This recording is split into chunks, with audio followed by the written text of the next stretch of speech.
A manhunt is currently underway for the suspect in last night's deadly mass shooting in Maine. The attack killed at least 18 people and injured more than a dozen others. Police say the suspect targeted two separate locations. The first was a bowling alley. The other was a bar and grill. And as we continue reporting, police are urging people in the area to shelter in place as they search for the person responsible. Officials have identified the suspect as 40-year-old Robert Card. He's a member of the U.S. Army Reserve. Police issued an arrest warrant for 8 counts of murder. And the reason it's 8 counts because 10 people have not yet been identified. As those people are identified, the counts will probably go to the total of 18. He should be considered armed and dangerous. Based on our investigation, we believe this is someone that should not be approached. CBS News' Bradley Blackburn joins us now from Lewiston, Maine. Bradley, what more are we learning right now about the suspect and the ongoing manhunt? Well, Lana, we know that multiple law enforcement agencies are joining in this manhunt from the federal level. That includes ATF agents, U.S. Marshals who are experts in manhunts here, and all those resources are desperately needed because so far this suspect has been able to evade law enforcement for hours and hours now. More than 100 agents are said to be working on this as we speak, and they have warned, as you mentioned, community members here in the city and in the surrounding areas to shelter in place because we are not out of the woods in terms of the danger until they can locate this suspect. And so we also are learning more about his background as an Army reservist. The Associated Press is out with a report that says that it was in fact military officials who were concerned about some of his mental health, deteriorating mental health over the summer, and they actually referred him to a mental health facility back in July. So all that background is of course of interest to investigators as they look into what may be behind these two shootings, Lana. And Bradley, there's a heavily wooded area there that we know authorities are looking at. It also has access to a river. Are investigators thinking now that he may have fled the area? Are they concerned that he is hiding in those woods? Well, initially today, earlier in the day, I think that they thought that he was confined within a certain location. But you would imagine that as the hours go on, they're casting a wider net. And one of the issues here is that this suspect he's a resident of this area, somebody who's very familiar with the terrain, the territory, and we know that he had potentially multiple vehicles positioned that could have aided him in his escape. So this is extremely complicated for the law enforcement officials that are hunting for him right now, Lana. All right, Bradley Blackburn, thank you. We want to bring in now Keith Taylor. He's a former assistant commissioner for the New York City Department of Corrections and a former NYPD sergeant. Keith, police have gone from calling Robert Card a person of interest earlier in the day. Now he is a suspect formally in last night's deadly shootings. What's changed? He was a person of interest because they did not yet have enough information to deem him a suspect. Once they got that information from either evidence or witness accounts that they received from survivors, they were able to determine that this was indeed the person who they identified as Robert Card. And so that is where they made that jump from a person of interest to a suspect. It was with evidence. And do we know anything more about a professed motive for what cannot have in reality any rational motive? Well, there can sometimes be violence conducted to make political statements, domestic terrorism, religious statements, all sorts of reasons that individuals will use as a motive for their violence against others. At this point, the most likely thing appears to be his mental state and, hearing auditory hallucinations, threats to shoot the National Guard Armory.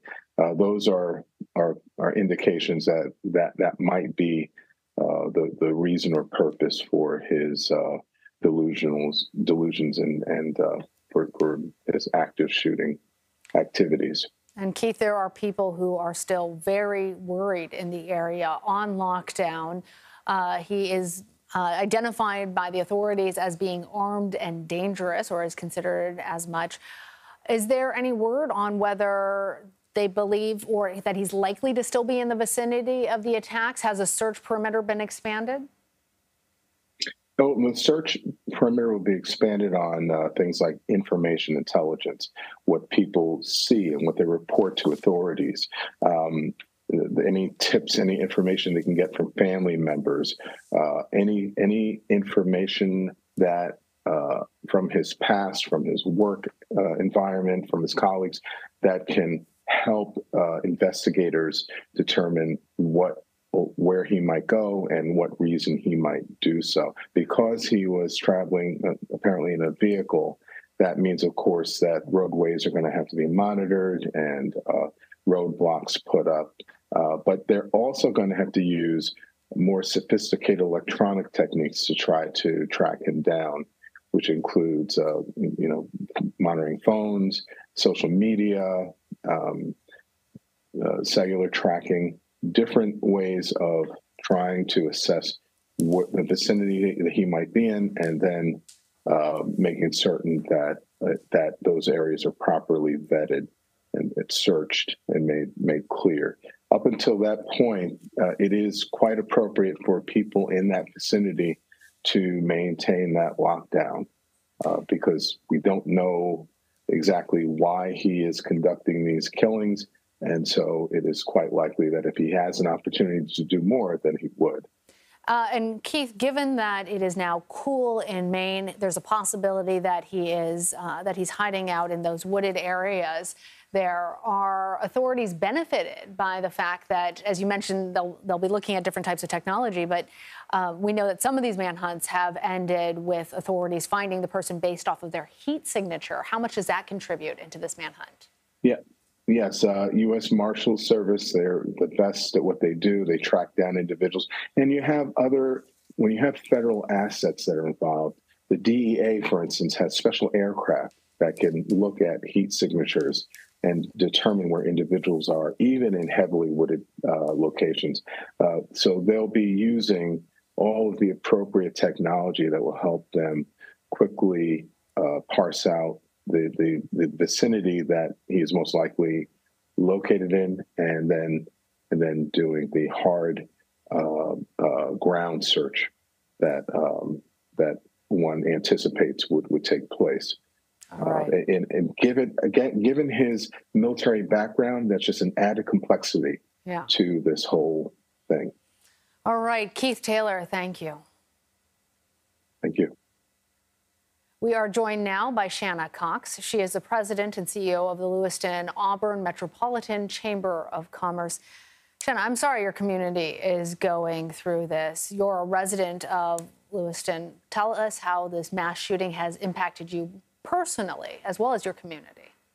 Yeah, thank you for reaching out and for asking that question. I'm a mother of 4 teenagers in this community, and as this unfolded last night, you could hear the sirens in our community, and the first instinct is to gather your children, bring them into a safe place, follow the orders to lock down, and then check on your loved ones.